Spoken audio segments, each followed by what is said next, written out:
Chapter की starting में हम एक छोटे लड़के को एक मॉन्स्टर से लड़ता हुआ देखते हैं और वह बताता है असल जिंदगी में तो सभी लोग यही कहते हैं कि अपने सपनों को पूरा करने की हिम्मत रखो। हाँ, इस नाइटमेयर के रियलिटी बनने से पहले तो यही कहा जाता था। अब कौन सा नाइटमेयर या किस चीज की बात की जा रही है वो हमें आगे पता चलेगा, जहाँ पर हम एक लड़के को देखते हैं जो कि अपने गरम गरम कॉफी के कप में अपने रिफ्लेक्शन को देख रहा होता है और उस कॉफी को देखते हुए कहता है यह एक रियल कॉफी है, ये कोई सस्ती सी बेकार की चीज नहीं है जो कि मुझे स्लम्स में मिलती थी। तो हाँ भाई, इस लड़के ने एक एक्सपेंसिव कॉफी को खरीदा है, वो भी अपनी लाइफ में पहली बार, जिस बात को वह भी क्लैरिफाई करते हुए कहता है मेरे पास जो भी कुछ था मैंने सारी चीजों को इसे खरीदने में लगा दिया है। मैं आशा करता हूँ कि यह चीज मेरी इन चीजों की वर्थ इट होगी। आफ्टर ऑल मेरी लाइफ एक अंत तक पहुंच चुकी है। जहाँ पर वह उस गरम गरम कॉफी को पीने लगता है, लेकिन तभी वह उसे अपने मुंह से निकालते हुए कहता है धत तेरी की, यह तो बिल्कुल बेकार है, इसकी बजाय तो मुझे एक मीट का पीस खरीद लेना चाहिए था। चलो कम से कम यह मुझे थोड़े टाइम के लिए सोने से तो रोक ही लेगा।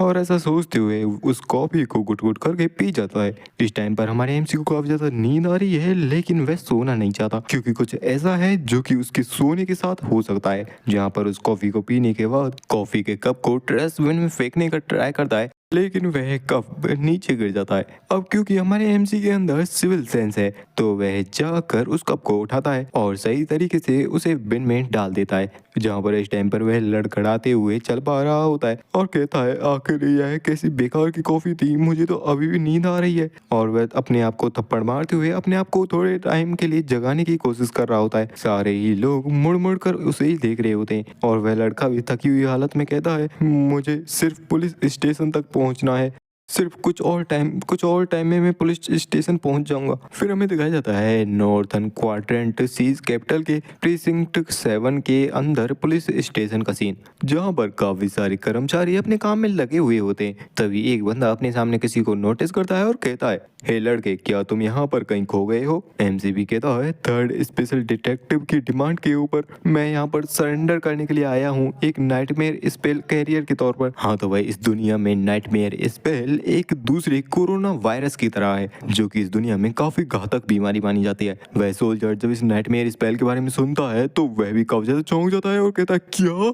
और पूरे स्टेशन में अलर्ट चालू हो जाता है जहां पर वे बताते हैं अटेंशन, लॉबी में एक कोड ब्लैक है, आई रिपीट एक कोड ब्लैक। हाँ तो भाई, जो इस नाइटमेयर स्पेल से ग्रसित हो जाते हैं उन्हें बेसिकली कोड ब्लैक नाम से इंडिकेट किया जाता है। एमसी भी सोचता है तो अब मुझे मार्क किया जा चुका है नाइटमेयर स्पेल के द्वारा। नाइटमेयर स्पेल के बारे में बताया जाता है ये 10 को पहले अपियर हुआ था, उस टाइम पर जब प्लेनेटेड नेचुरल डिजास्टर्स और रिसोर्सेज के लिए चलने वाली वॉर से रिकवर हो रहा था। पहले तो इसे काफी नॉर्मल सी बीमारी की तरह देखा जाता था जो कि कांस्टेंट थकान और नींद दिलाती है, लेकिन जब विक्टिम्स इस बीमारी की वजह से एक अंतहीन नींद में जाने लगी तो दुनिया इसे नोटिस करने लगी। आगे चलकर इसका नाम रख दिया गया नाइटमेयर स्पेल और इसे काफी खतरनाक बीमारी के रूप में रिकॉग्नाइज किया गया।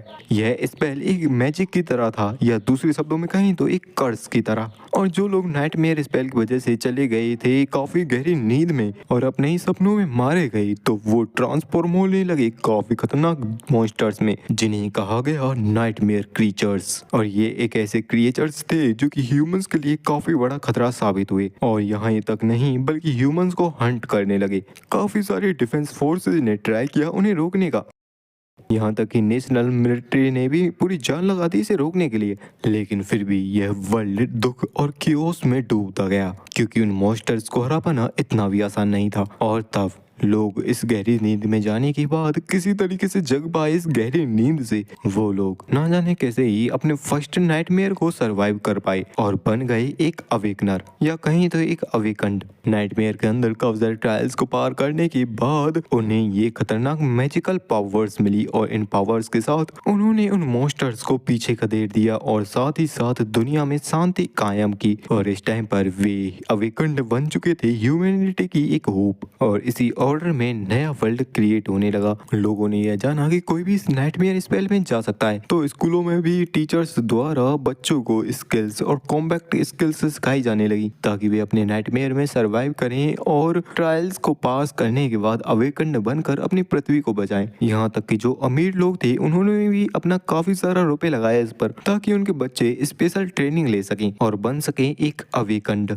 और इससे आगे जो बच्चे एक पावरफुल अवेकन्ड फैमिली में वॉर्न होते उनके पास चांस होता पहली बार ड्रीम रियल में जाने के बाद मैजिकल मेमोरीज और पावर्स को गेन करने का, इनहेरिट करने का। लेकिन आखिर मेरे जैसे एक स्लम के चूहे के लिए इसका क्या ही मतलब। किसी मेरे जैसे को एक स्पेल के द्वारा चुनना यह कुछ और नहीं बल्कि डेथ सेंटेंस है। फिर सीन शिफ्ट होता है, हमें दिखाया जाता है उसी कैपिटल के अंदर इमरजेंसी कंटेनमेंट वॉल्ट का सीन, जहाँ पर हमारे एमसी को रखा गया होता है और पूछताछ की जा रही होती है। जहाँ पर एक बंदा उसे पूछता है, बच्चे तुम्हारा क्या नाम है? एमसी भी अपना नाम बताते हुए कहता है, मेरा नाम है सनलेस। वैसे तो काफी सारे लोग मुझे सनी कहते हैं। जिस नाम को सुनकर वह भी चौंक जाता, कहता क्या सनलेस, ये कैसा अजीब सा नाम है। एमसी भी बताता है, मैं जब जन्मा था उस दिन सूर्य ग्रहण हुआ था और मेरी माँ भी एक कवियत्री थी तो उन्होंने ऐसे ही मेरा नाम रख दिया। बंदा भी कहता है, क्या तुम किसी से कांटेक्ट करना चाहोगे तुम्हारी फैमिली में? एमसी भी मना कर देता है और कहता है, मेरी फैमिली में कोई नहीं है तो तुम्हें चिंतित होने की कोई जरूरत नहीं है। वैसे ही अपने आप को परेशान मत करो। वह पर्सन भी पूछता है, तो ठीक है सनी, अब मुझे ये बताओ कि तुम कितनी देर और जग सकते हो? जहाँ पर एमसी को इस टाइम पर काफी ज्यादा नींद आ रही होती है, वह जैसे तैसे करके अपने आप को जगाने की कोशिश कर रहा होता है। वह कहता है, मैं ज्यादा देर तक नहीं जग पाऊंगा।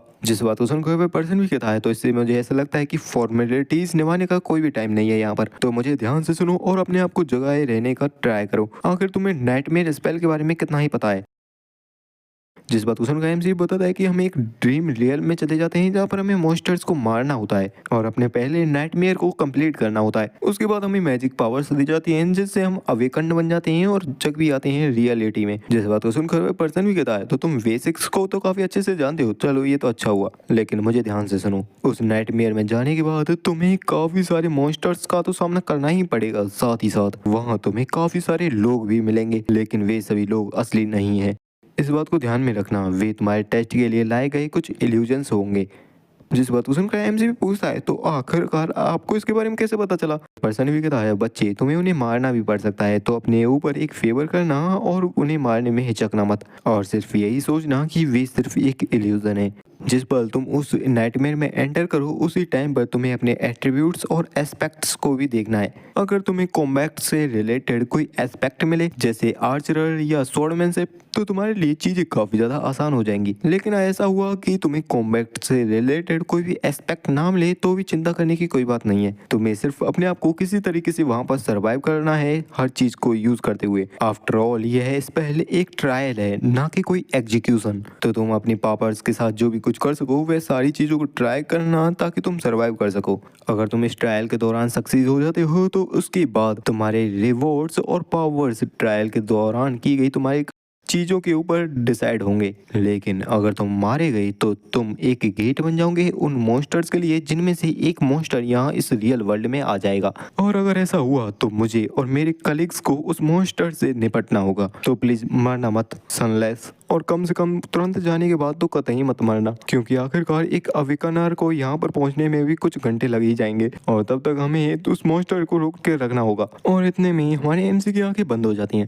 जहाँ पर वह देखता है एक अलग सी ही जगह को और एक सिस्टम टाइप की विंडो आती है जिसमें बताया जाता है, तुम्हारा नाइटमेयर स्पेल में स्वागत है अप्रेंटिस। और अगले ही पल हमारे एमसी पाता है अपने आप को एक अलग ही वर्ल्ड में। आसपास देखते हुए वह कहता है, आखिरकार मैं कहाँ पर हूँ? और पूरी ही जगह को ध्यान से ऑब्जर्व करने लगता है। वह आसमान की तरफ देखता है और नोटिस करता है कि चांद काफी तेजी से मूव कर रहा है। और तभी अचानक फिर से कुछ होने लगता है। वह देखता है कि टाइम तेजी से रिवर्स हो रहा है और उस रिवर्स होते हुए टाइम में वह देखता है वहां पर पड़े हुए काफी सारे स्केलेटन्स को। इन्हें देखकर वह भी सोचता है, आखिरकार इतने सारे बोन्स स्केलेटन्स यहाँ पर क्या कर रहे हैं? क्या यहाँ पर कोई वॉर हुई थी या यहाँ पर कैसा नरसंहार हुआ था? जहाँ पर कुछ सोल्जर्स के स्केलेटन्स थे तो कुछ स्लेव्स के स्केलेटन्स जिनके हाथों में बेड़ियां लगी हुई होती हैं। और तभी वहां पर कुछ होने लगता है, टाइम काफी तेजी से रिवर्स होने लगता है। उसे भी समझ नहीं आ रहा होता आखिर ये चल क्या रहा है। और एक सिस्टम में बताया जाता है तुम्हारा फर्स्ट ट्रायल तैयार किया जा रहा है और अगले ही पल वह अपने हाथों में देखता है बेड़ियों को और कहता है ये क्या चीज है, ये बेड़ियां मेरे हाथ में क्या कर रही हैं, व्हाट, ये क्या चल रहा है। जहाँ पर वह देखता है वहाँ पर काफी सारे ही स्लेव्स को कुछ सोल्जर्स ले जा रहे होते हैं। ठंड का मौसम होता है, चारों तरफ से ही बर्फ पड़ रही होती है। एमसी सोचता है आखिर ये क्या चल रहा है, मैंने तो सुना था जो भी इस फर्स्ट ट्रायल को देता है उसको कुछ अधिकार मिलते हैं, मतलब कि कुछ बढ़िया सी पोस्ट मिलती है जैसे अपने अधिकार होते हैं। अक्सर वो कोई वॉरियर होते हैं या फिर किसी प्रिविलेज के मेंबर, लेकिन आखिरकार मुझे बेड़ियों से बांधकर एक स्लेव के तरीके से क्यों घसीटा जा रहा है। यह तो सच में सबसे बेकार का स्टार्टिंग पॉसिबल सिनेरियो है। तभी हमारा एमसी अपने सामने कुछ नोटिस करता है। अपने सामने उन चीजों को देखते हुए मन में भी सोचता है ये लेटर्स, इन्हें तो मैं पढ़ नहीं पा रहा लेकिन समझ में मैं सब कुछ रहा हूँ। ये चीजें मुझे अच्छे से समझ में आ रही हैं और आखिर ये किस बारे में है। जब वह उन्हें ध्यान से पढ़ता है तो यह उसी की स्टेटस विंडो होती है जिसमें बताया जाता है तुम्हारा नाम सनलेस है, ट्रू नेम कुछ नहीं, मतलब स्लॉट खाली है, रैंक है अपीरेंट, कोर डोरमेंट, मेमोरीज खाली और इकोज भी खाली। क्योंकि जैसा पहले ही बताया गया था मेमोरीज और स्पेशल पावर्स सिर्फ उन्हीं लोगों को मिलती हैं जो कि बड़ी फैमिलीज में बॉर्न हुए होते हैं और उन्हें वह मौका मिलता है इनहेरिट करने का। इसी वजह से हमारे एमसी के जगह पर ये खाली है क्योंकि हमारा एमसी किसी बड़ी फैमिली से नहीं आता। जहाँ पर उसके पास होते हैं 3 एट्रीब्यूट्स, पहला होता है फेथ और दूसरा होता है मार्क ऑफ डिवाइनिटी और तीसरा होता है चाइल्ड ऑफ शैडोज। एमसी भी सोचता है कई लोग कहते हैं जितना खतरनाक तुम्हारा चैलेंज होगा उतनी अच्छी तुम्हें पावर्स मिलेंगी, तो कम से कम मुझे एस्पेक्ट तो अच्छा मिलना ही चाहिए। जहाँ पर वह अपने एस्पेक्ट को देखता है जो कि होता है टेंपल स्लेव, एक ऐसा स्लेव जो कि एकदम यूजलेस होता है, ना ही उसके पास कोई स्किल्स होती है ना ही कुछ एबिलिटीज। वैसे तो टेंपल स्लेव काफी ज्यादा रेयर होता है लेकिन इसे वर्थलेस भी कहा जा सकता है, इसकी कोई कीमत नहीं है। एमसी सोचता आखिरकार ये सब क्या चल रहा है, यह तो एकदम बेकार का एस्पेक्ट है, सच में कितनी बेकार की बुलशिट की जा रही है मेरे साथ। हमें फेटेड एट्रीब्यूट के बारे में बताया जाता है जिसका डिस्क्रिप्शन कुछ ऐसा होता है कि भाग्य की रस्सियां तुम्हारी चारों ओर लिपटी हुई हैं। अनलाइकली इवेंट्स दोनों अच्छे या बुरे तुम्हारी प्रेजेंस से ड्रॉ हो सकते हैं। यहाँ पर कुछ ऐसे लोग होते हैं जो कि ब्लेस्ड होते हैं या फिर कुछ ऐसे भी होते हैं जो कि कर्स्ड होते हैं, लेकिन दोनों का होना ये काफी ज्यादा रेयर है। लेकिन तभी हमारे एमसी का चलते चलते पाम एक पत्थर से टकरा जाता है और वह गिरने ही वाला होता है कि तभी पीछे खड़ा बंदा उसे गिरने से बचा लेता है अपनी चेन्स को खींचते हुए और चिल्लाते हुए भी कहता है तुम छोटे कमीने ध्यान से चलो, क्या तुम मरना चाहते हो। सामने चल रहा बंदा हंसते हुए कहता है ही इसे बॉदर करने की तुम्हें कोई जरूरत नहीं है, कल सुबह का सूरज उगने से पहले ये माउंटेन ही इसे मार डालेगा। और एमसी भी मन में सोच रहा होता है क्या ये नाइटमेयर स्पेल मुझे इतनी ही आसानी से जाने देगा। आमतौर पर एक मॉन्स्टर का झुंड होता है जिससे हम लड़ाई करते हैं पर पता नहीं क्या चल रहा है। जहाँ पर वह तगड़ा बंदा कहता है तुम्हें दिख नहीं रहा ये माउंटेन कितना कोल्ड है और तुम्हें क्या लगता है कि इस माउंटेन पर कितने लोग सर्वाइव कर पाएंगे। यहाँ पर दूसरा बंदा चिल्लाते हुए कहता है अरे मूर्ख अपने बारे में सोचो, मैं तो अपनी सर्वाइव करने की प्लानिंग कर रहा हूँ। तभी पीछे से एक ओल्ड मैन कहता है यूजुअली तौर पर यह माउंटेन इस टाइम पर तो वार्म होना चाहिए था, पता नहीं कौन सा बैड लक लग गया है कि यह इतना ठंडा हो चुका है। और मैं तुमको उस लड़के के बारे में कुछ सुझाव भी देना चाहूंगा। इस बात को सुनकर वह पर्सन भी कहता है अब कौन सा सुझाव देने वाला है तुम बुड्ढे। वह ओल्ड मैन बताता है क्या तुमने उसके हाथ पर वह मार्क नहीं देखा, यह लड़का हम में से नहीं है, हम तो किसी उधार क्राइम या फिर दुर्भाग्य के कारण इस स्लेवरी में पड़ गए हैं, लेकिन यह तो जन्म से ही एक स्लेव है, एक टेंपल स्लेव और काफी ज्यादा प्रीसियस। जहाँ पर हम देख भी पाते हैं हमारे एमसी के हाथ पर एक स्नेक का निशान होता है और इसके बारे में बताया जाता है ये है मार्क ऑफ डिवाइनिटी, जिसके होने से धारणकर्ता के पास होती है थोड़ी बहुत झलक डिवाइनिटी की, मानो कि इसे किसी ने हल्का सा छुआ हो, वो भी काफी लंबे टाइम पहले। उस ओल्ड मैन की बात को सुनकर वह पर्सन भी कहता है तो फिर क्या हुआ, वैसे भी इंपीरियल्स ने शैडो गॉड के लास्ट टेम्पल को कुछ टाइम पहले ही डिस्ट्रॉय कर दिया है।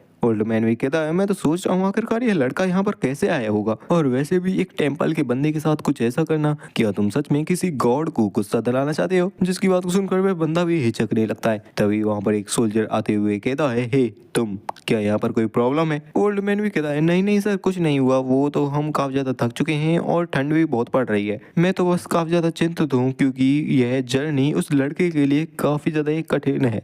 जहाँ पर उस सोल्जर की नजर भी हमारे एमसी के ऊपर जाती है, जिसे अपनी तरफ घूरता हुआ देखकर एमसी भी मन में सोचता है आखिरकार ये किसे देख रहा है भाई। वह सोल्जर हमारे एमसी से कहता है बच्चे थोड़ा और इंतजार कर लो, जैसे ही सनसेट हो जाएगा हम एक जगह पर रुकेंगे और कैंप लगाएंगे। उसकी बात को सुनकर एमसी भी मन में सोचता है क्या बच्चा, आखिर ये किसी बच्चा कह रहा है, मैं ऑलमोस्ट 17 साल का हूँ और यह भी मुझसे कुछ ज्यादा बड़ा नहीं दिखाई दे रहा, मुझे बच्चा कहता है। जहाँ पर वह सोल्जर एक बोतल को निकालते हुए कहता है ये लो थोड़ा पानी पी लो। अब उस सोल्जर को अपनी तरफ पानी बढ़ाता हुआ देख कर एमसी भी चौंका रह जाता है और एमसी मन में सोचता है क्या ये सोचता है कि यह मुझे पानी देकर कुछ अच्छा बंदा बन जाएगा। लेकिन तभी कोई पीछे से अपने हंटर के साथ अटैक करता है, वो भी सीधा हमारे एमसी के ऊपर, जिसे देखते हुए एमसी भी काफी ज्यादा ही गुस्सा हो जाता है। यह भी कोई ओल्ड मैन होता है जो कि उस सोल्जर के पास आते हुए कहता है हे तुम क्या सोच रहे हो ऐसा करते हुए। वह सोल्जर भी कहता है क्या, मैं तो सिर्फ पानी दे रहा था उस बच्चे को। वह बंदा भी कहता है अपने मुंह को बंद रखो, ये तुम्हारे कोई फ्रेंड नहीं है समझे, ना ही ये कोई नॉर्मल लोग हैं, ये हैं स्लेव्स।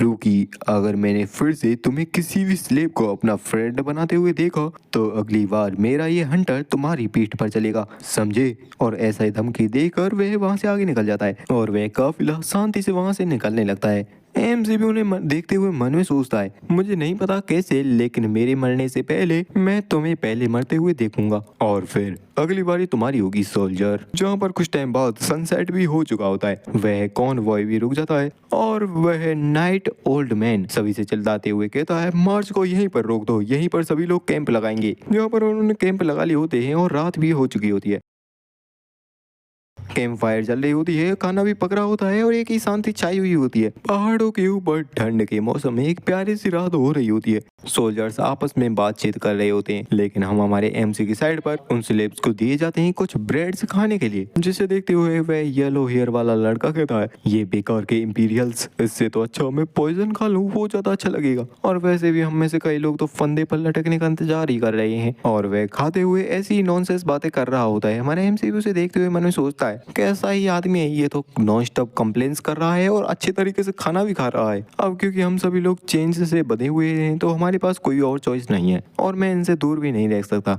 लेकिन फिर भी मैं इनके साथ डिस्टेंस बनाए रखने का तो ट्राई करूंगा ही।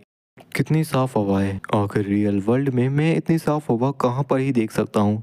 किसी स्पेल द्वारा चूज किए जाने का चलो कुछ तो अच्छा फल मिला। मुझे अपने एट्रीब्यूट को फिर से देखना चाहिए क्योंकि पिछली बार मैंने सही से इन्हें देखा नहीं था। जहाँ पर वो फिर से उन्हें चेक करने लगता है, जहाँ पर हमारे एमसी के पास होता है एक एट्रीब्यूट जिसका नाम है चाइल्ड ऑफ शैडोज, जिसका डिस्क्रिप्शन कुछ ऐसा होता है कि शैडोज उनमें से ही एक के तौर पर तुम्हें रिकॉग्नाइज करेंगे। जिसे पढ़ते हुए एमसी मन में सोचता है सच में ये थोड़ा इंटरेस्टिंग सा लग रहा है, शैडोज मुझे रिकॉग्नाइज करेंगे, वैसे इसका क्या मतलब हो सकता है। जहाँ पर वह अपने पास में देखता है जहाँ पर काफी अंधेरा हो जाता है, लेकिन तभी वह उस अंधेरे में भी काफी आसानी से अच्छी तरीके से देख पा रहा होता है और यह है शायद इसी एट्रीब्यूट की कोई स्पेशल पावर है। एमसी मन में सोचता है वाह मैं तो रात के टाइम पर भी काफी अच्छे से देख पा रहा हूँ, ये तो मुझे कुछ अच्छी एबिलिटी लग रही है।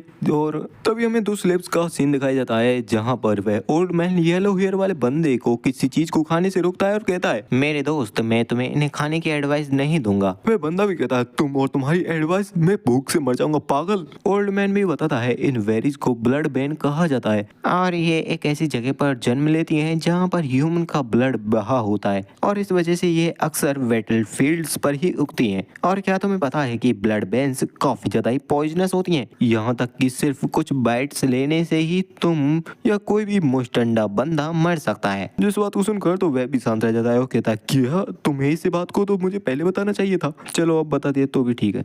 एमसीबी से देखकर चौंक जाता है और मन में सोचता है क्या किसी बैटल फील्ड पर उगने वाली।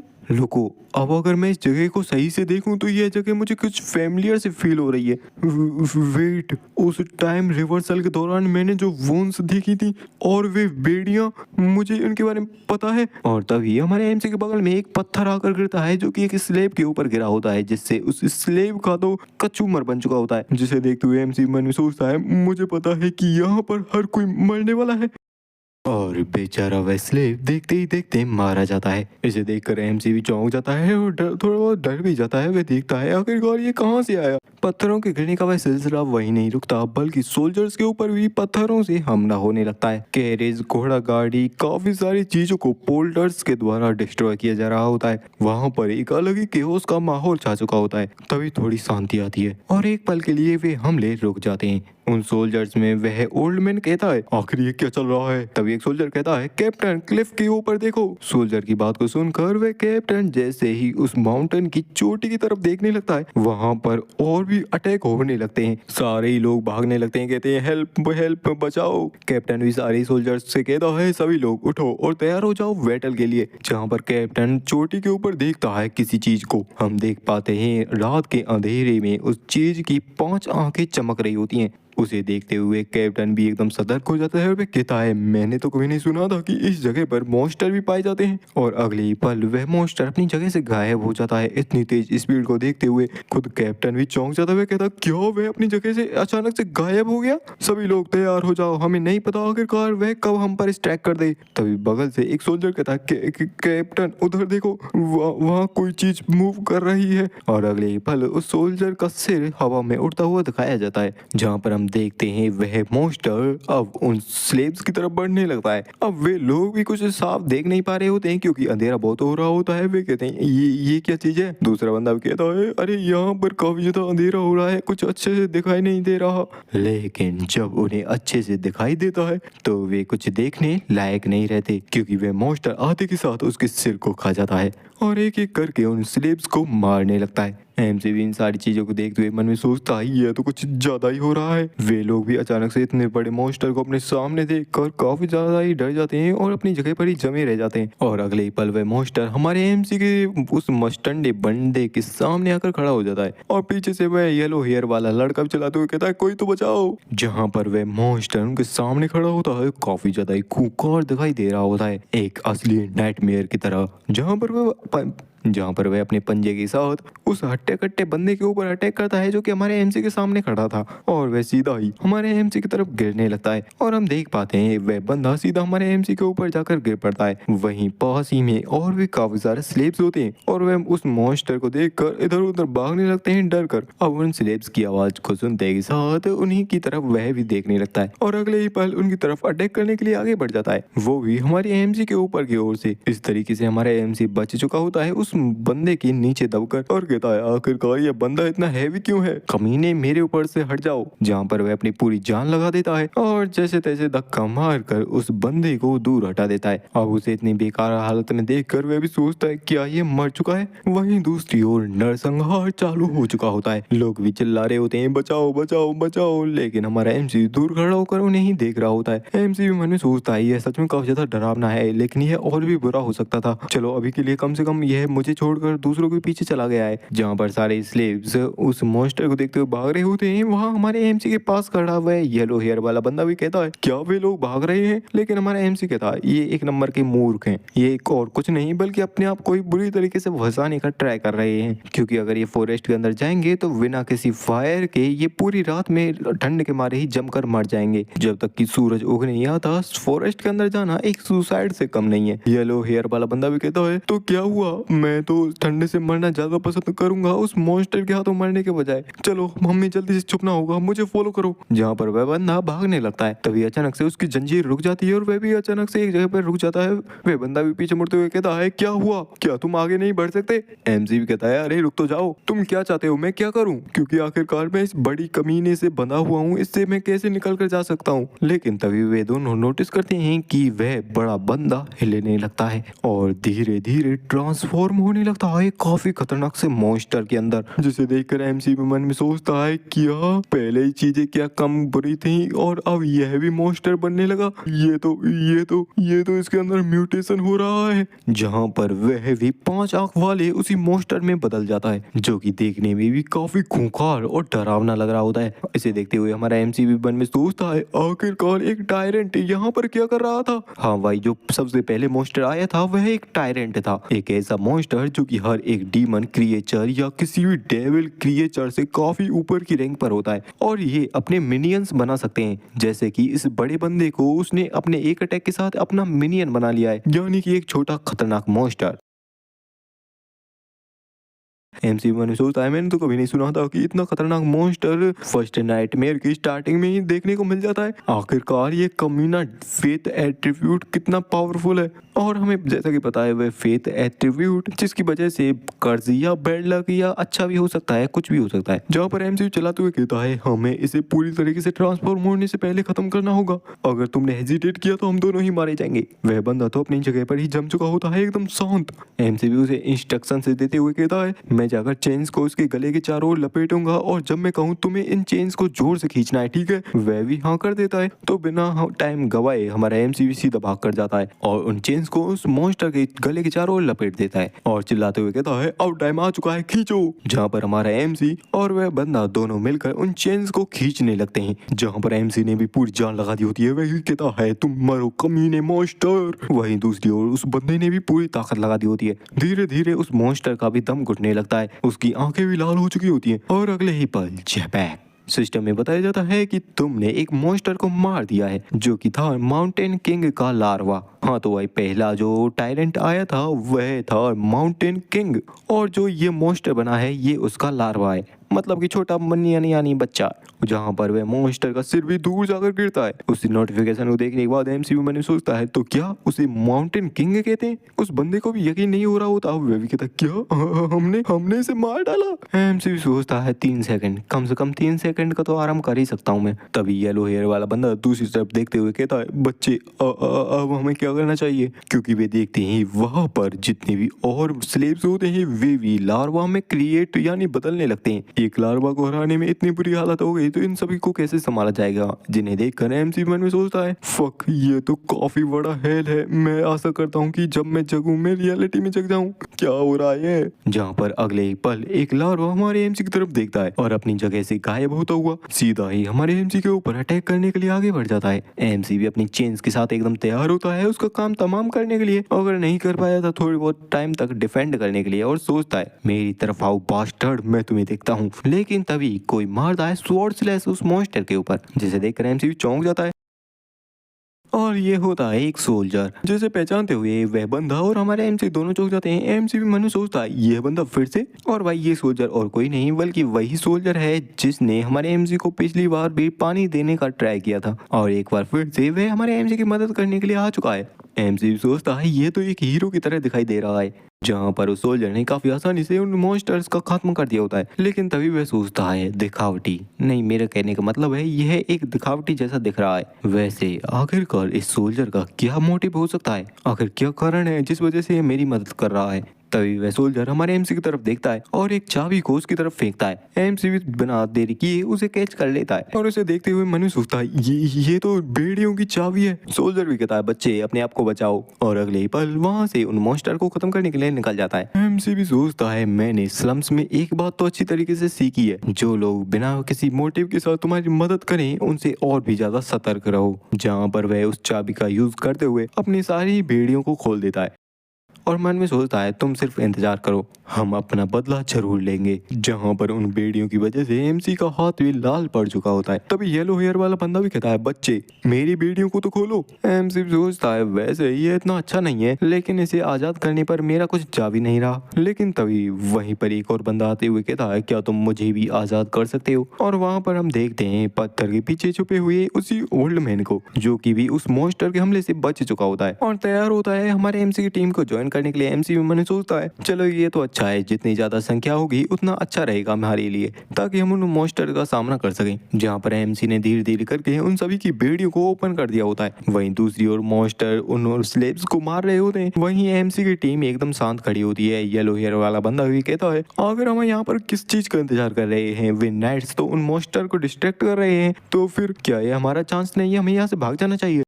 ओल्ड मैन भी कहता है कहाँ पर जाने के बारे में कह रहे हो तुम, अगर हम फॉरेस्ट में जाएंगे तो बिना फायर के वहीं पर जम के रह जाएंगे। इस बात को सुनकर येलो हेयर वाला बंदा भी कहता है तो क्या हुआ, मैं उन बेकार की चीजों में बदलना नहीं चाहता। अभी ओल्ड मैन कहता है मेरे फ्रेंड मैं तुम्हें एक एडवाइस, लेकिन वह बंदा उसे रोकते हुए कहता है अगर तूने फिर से एडवाइस का नाम लिया ना तो मैं कसम खा के कह रहा हूँ तेरा सिर फोड़ दूंगा, अब मत कहना कुछ। लेकिन वही एमसी एकदम शांत होता है, वह कहता है चलो चलते हैं थोड़ा देखते हैं इसे अच्छी तरीके से। जिस बात को सुनकर वह येलो हेयर वाला बंदा कहता है क्या क्या तू कोई पागल हो चुका है, तू उस मॉन्स्टर को पास से जाकर देखना चाहता है? एमसी भी कहता है वैसे भी जब तक हम सभी नहीं मर जाते वह मॉन्स्टर नहीं रुकने वाला। और सोचता है वैसे भी यहाँ पर डरने की क्या चीज है, वैसे भी तो मैं मरा ही हूँ, क्योंकि मेरी हालत एक मरे हुए पर्सन की तरह की है, तो इससे और ज्यादा मैं क्या ही मर सकता हूँ। और इसमें फिर चिंता करने की भी क्या बात है, जहाँ पर वह टायरेंट मॉन्स्टर सारे स्लेब्स को खत्म कर चुका होता है। वहीं पर हम देखते हैं सारे सोल्जर्स का भी काम तमाम कर ही दिया होता है उसने, जहाँ पर हमारे एमसी की टीम एक पत्थर के पीछे छुपते हुए उस मॉन्स्टर को देख रही होती है। वह येलो हेयर वाला बंदा भी कहता है तो देख लिया तुमने अच्छे तरीके से, अब बताओ अब हमें क्या करना चाहिए?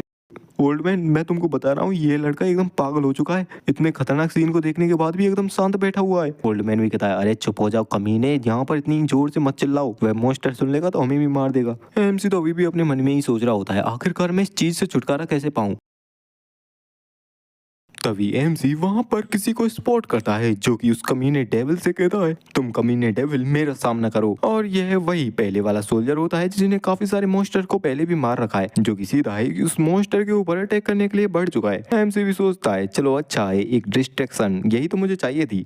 येलो हेयर वाला बंदा भी कहता है बच्चे देखो ये तो वही नाइट है ना जिसने हमें बचाया था पहले, मे भी ऐसा हो सकता है कि ये असलियत में इस मॉन्स्टर को मार दे। जहाँ पर वह नाइट सीधा चार्ज कर देता है उस मॉन्स्टर के ऊपर। वह मॉन्स्टर भी एकदम तैयार होता है उसका सामने करने के लिए, जहाँ पर सबसे पहले वह नाइट स्लैश अटैक करता है उस मॉन्स्टर के ऊपर, लेकिन वह मॉन्स्टर अपने हाथ से ही उसके उस अटैक को रोक लेता है और उसके हाथ पर स्क्रैच भी नहीं पड़ता, जिसे देखते हुए सोल्जर भी कहता है डैम इट, इसकी स्किन तो कितनी ज्यादा मोटी है, मेरी तलवार तो इसे काट भी नहीं पा रही। और तभी वह देखता है जहाँ पर उस मॉन्स्टर ने उसके ऊपर अपना काउंटर अटैक भी कर दिया होता है और अटैक के साथ उसे दूर भी हटा दिया होता है। येलो हेयर वाला बंदा भी कहता है जैसे तैसे वह सोल्जर उसे रोक के रखा हुआ है, लेकिन वह ज्यादा टाइम तक उसके सामने नहीं टिक पाएगा। एमसी सोचता है हाँ सही कहा, आखिर अब हम क्या कर सकते हैं। तभी वह किसी और देखने लगता है, तभी उसकी नजर जाती है एक गैरेज में रखे हुए काफी सारे सामान के ऊपर और सोचता है यही तो, अगर अब हम उस मॉन्स्टर का सामना नहीं कर सकते तो इस काम को हम ग्रेविटी के ऊपर छोड़ सकते हैं। और दौड़ते हुए कैरेज के पास जाने लगता है और कहता है अगर तुम सभी लोग मरना नहीं चाहते तो जल्दी से मेरे पीछे आओ। जहाँ पर येलो हेयर वाला लड़का भी कहता है क्या हम सच में इस पागल लड़के को फॉलो करने वाले हैं? ओल्ड मैन भी कहता है अब हमारे पास कोई चारा भी तो नहीं है और शायद से यह किसी गॉड का साइन भी हो सकता है, चलो इसके ऊपर एक और बार भरोसा करके देख लेते हैं। जहाँ पर वे दोनों भी उसके पीछे जाने लगते हैं और इसी के साथ यह चैप्टर यही एंड होता है। जितने भी चैप्टर आए थे मैंने सारे को एक्सप्लेन कर दिया, तो वीडियो को लाइक चैनल सब्सक्राइब कर देना फॉर नेक्स्ट चैप्टर, और जैसे ही नेक्स्ट चैप्टर आएगा उसे भी एक्सप्लेन करके डाल दूंगा। तो जल्दी से जल्दी वीडियो देखने के लिए सब्सक्राइब जरूर से कर देना। Thanks for watching.